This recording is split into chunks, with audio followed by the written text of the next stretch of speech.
오늘도 하나님께서 우리와 동행하실 줄 믿습니다. 다 함께 사도신경으로 신앙 고백하시겠습니다. 전능하사 천지를 만드신 하나님 아버지를 내가 믿사오며 그 외아들 우리 주 예수 그리스도를 믿사오니 이는 성령으로 잉태하사 동정녀 마리아에게 나시고 본디오 빌라도에게 고난을 받으사 십자가에 못 박혀 죽으시고 장사한 지 사흘 만에 죽은 자 가운데서 다시 살아나시며 하늘에 오르사 전능하신 하나님 우편에 앉아 계시다가 저리로서 산 자와 죽은 자를 심판하러 오시리라. 성령을 믿사오며 거룩한 공회와 성도가 서로 교통하는 것과 죄를 사하여 주시는 것과 몸이 다시 사는 것과 영원히 사는 것을 믿사옵나이다. 아멘. 다 함께 찬송가 214장 찬양하시겠습니다.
오늘 우리가 나눌 하나님의 말씀은 로마서 12장 1절부터 2절의 말씀입니다.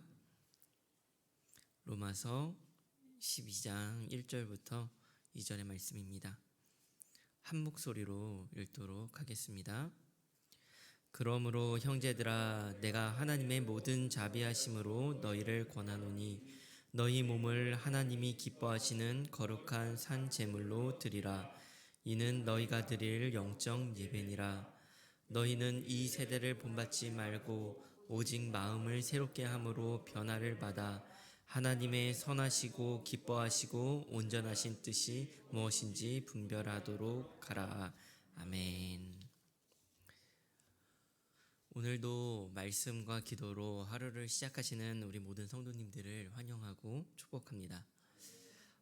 로마서를 나눈다면 여러 가지의 형식으로 나눌 수 있겠지만 크게 두 개의 단락으로 나눈다면 1장부터 11장까지와 12장부터 끝까지로 나눌 수 있습니다. 1장부터 11장은 복음에 대한 이제 교리적인 내용을 담고 있고요.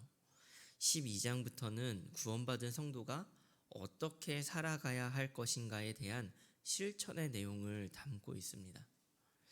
이는 우리에게 굉장히 중요한 부분을 알려주는 것 같습니다. 언제나 이론만 가지고는 되는 것이 아닙니다. 실천이 있어야 하는 것이죠. 교리의 정석이라고 하면은 그것이 로마서인데 그 로마서조차 교리만으로 이루어지지 않았다는 것입니다. 이론과 실천은 언제나 함께 해야 하는 것입니다. 이론과 실천이 균형을 이루어야 한다는 것입니다. 오늘 우리가 단순히 이론과 실천 이 두 가지의 이야기를 하고자 하는 것은 아닙니다. 아침부터 이런 이야기를 해서 죄송한데요. 우리가 치킨을 먹을 때에도 겉바 속촉, 겉은 바삭하게 속은 촉촉하게 치킨 하나를 만들고 먹을 때에도 촉촉함과 바삭함의 그것이 공존하고 균형을 이루듯이 우리의 삶도 그러해야 한다는 것입니다. 우리의 삶에도 균형 잡힌 신앙이 필요합니다. 아무리 좋은 말씀, 하나님의 복된 소식을 안다 할지라도 그 삶과 그 복음이 상관이 없다면, 그 복음을 살아내지 못한다면 그가 가진 복음은 껍데기에 불과할 것입니다. 오늘 우리는 하나님께서 언제나 이러한 균형 잡힌 신앙, 그리고 보다 우리에게 더 넓은 시야에서 균형 잡힌 그 신앙을 잡아가기를 원하시는 것 같습니다. 오늘 우리는 본문을 통하여 이 균형 있는 신앙을 어떻게 세워가야 할지에 대해서 우리가 함께 묵상을 나누고자 하는데요. 첫 번째로 나누고 싶은 것은요, 우리의 신앙이 전인격적으로 확대되어야 한다라는 것입니다. 로마서 1장 1절은 이렇게 말씀을 합니다. 그러므로 형제들아 내가 하나님의 모든 자비하심으로 너희를 권하노니 너희 몸을 하나님이 기뻐하시는 거룩한 산 제물로 드리라. 이는 너희가 드릴 영적 예배니라.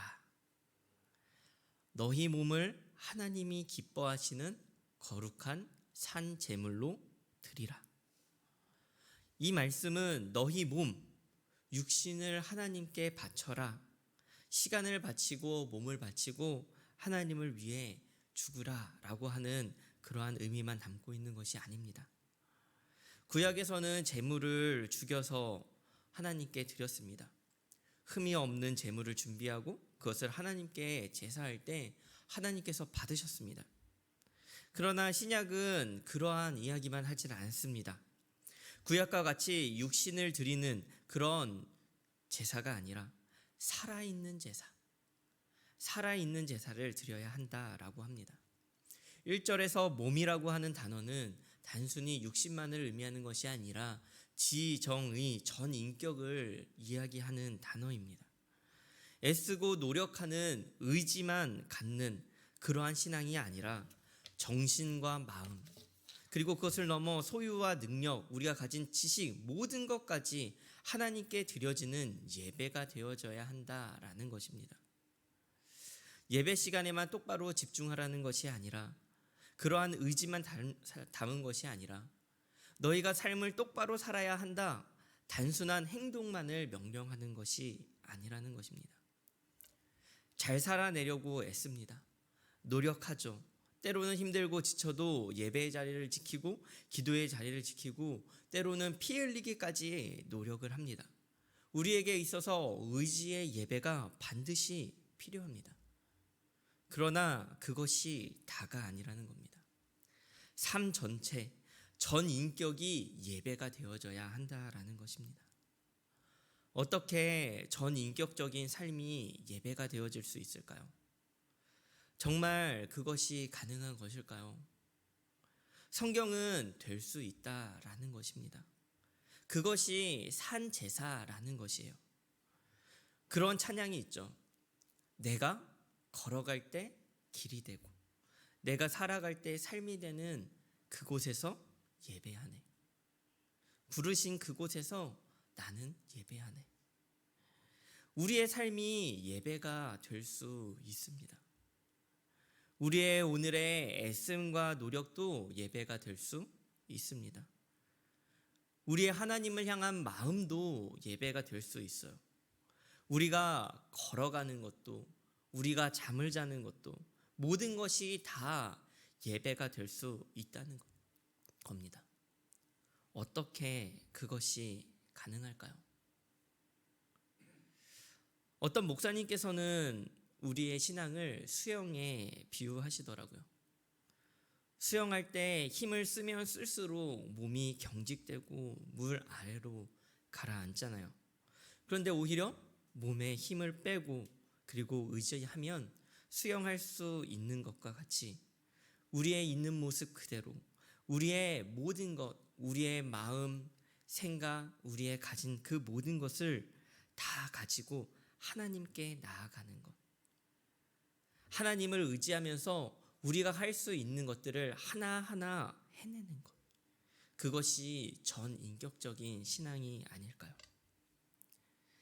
우리가 통제되지 않는 그 지정의를 우리가 하나하나 통제하려고 애쓰는 것이 아니라 우리의 삶 전체가 하나님의 통치 아래 있음을, 그것을 경험하고 그 삶을 예배로 하나님께 드리는 것이죠. 하나님의 인도하심을 날마다 느끼며 그 인도하심에 순응하여서 하루하루 살아가면서 그것이 나의 예배임을 고백하는 것입니다. 저는 소망합니다. 저와 우리 성도님들의 삶이 하나하나 걷는 것 그리고 숨쉬는 것 하나하나까지 예배가 되어지기를 간절히 소망합니다. 우리의 의지로, 우리의 마음으로 정말 그냥 우리가 주장하는 그 모든 우리의 삶이 아니라 정말 하나님 앞에 내어 맡겨진 그 삶, 우리의 모든 전인격이 하나님께 의지되어지는, 하나님 앞에 그 온 몸과 마음을 맡기는 그러한 삶이 되어지길, 그러한 삶의 예배가 되어지기를 간절히 소망합니다. 함께 나누고 싶은 두 번째는 변화를 거부하되 변화해야 한다라는 것입니다. 사도 바울은 전인격의 예배를 드려야 한다라고 권면하는 동시에 삶의 자세와 원리를 제시하고 있는데 그것은 변화를 거부하되 변화를 거부해야 한다는 굉장히 역설적인 표현을 하고 있는 것입니다. 2절의 말씀은 이렇게 기록하고 있습니다. 너희는 이 세대를 본받지 말고 오직 마음을 새롭게 함으로 변화를 받아 하나님의 선하시고 기뻐하시고 온전하신 뜻이 무엇인지 분별하도록 하라. 이 세대를 본받지 말라. 악한 세상을 본받지 말라는 것입니다. 그런데 이 세상이 가만히 있나요? 여기서 본받다라고 하는 단어의 어근을 보면 외적인 부분의 변화를 의미합니다. 그러니까 세상은 계속 변합니다. 그리고 사람은 그 세상에 맞추어 계속 변하여 갑니다.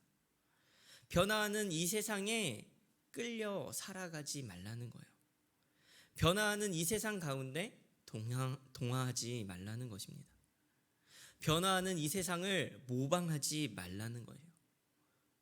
이 세상의 그 가치와 변화되어지는 그 가치를 충족시키기 위해 그것을 따라가지 말라는 것입니다. 그러한 변화를 거부하라는 것입니다. 동시에 변화라고 합니다. 어떻게요? 오직 마음을 새롭게 함으로 변화를 받아. 여기에서의 변화는 본질의 변화를 이야기하고 있는 것입니다. 변화하는 세상 가운데서 올바르게 살아가려면 우리의 속사람은 늘 끊임없이 변화해야 한다는 것이에요. 우리의 신앙의 균형을 유지하는 길은 날마다 우리의 속이 변해야 하는 것입니다. 날마다 우리가 깨끗해져야 하는 것이에요. 날마다 우리의 육체의 본성에 저항해야 하는 것입니다. 날마다 새롭게 하나님 앞에서 변화되어져야 하는 것입니다. 악한 것에 변하지 않고 변화된 삶을 살아가는 그러한 것이 우리가 지키고 그리고 끊임없이 나아가야 할 지점입니다. 우리의 신앙이 이러한 변화 속에서 균형을 유지하기를 간절히 소망합니다. 우리가 이 세상과 하나님 그 사이에 있는 존재일 수 있죠. 그러나 우리가 이 세상의 변화에 순응하지 아니하고 하나님께서 원하시는 그 변화에 날마다 한 걸음 한 걸음 순응하며 나아가는 그러한 우리의 순종의 삶이 하나님께 예배가 되어지기를 간절히 소망합니다. 그래서 우리의 오늘의 이 기도가, 그래서 우리의 오늘의 이 하나님 앞에서의 이 몸부림이 우리의 삶의 변화가 되어져 오늘 하루도 하나님께서 기쁘시게 하는 그러한 예배가 되어지기를 간절히 소망합니다. 우리 함께 말씀을 기억하며 기도하며 나아갔으면 좋겠습니다. 우리 첫째로 기도하실 때는 우리의 모습 그대로 하나님 앞에 나아가기를 기도했으면 좋겠습니다. 부족한 나의 삶이지만 주님 앞에 향기로운 예배가 되게 해달라고 기도했으면 좋겠고요. 둘째로 기도하실 때는 세상의 변화를 따르지 않고 날마다 새로운 마음으로 하나님 앞에 서게 해달라고 기도했으면 좋겠습니다. 마지막으로 기도하실 때, 교회를 위해 기도하실 때는 일남 다락방을 위해 기도해 주셨으면 좋겠습니다. 자녀들과 좋은 대화를 이어가고 결혼한 자녀들은 건강하게 아기를 만나게 해달라고 우리 일남 다락방에 이 소원을 놓고 함께 기도했으면 좋겠습니다. 오늘 하루 기도하며 나아가도록 하겠습니다. 기도하시겠습니다. 하나님 함께하여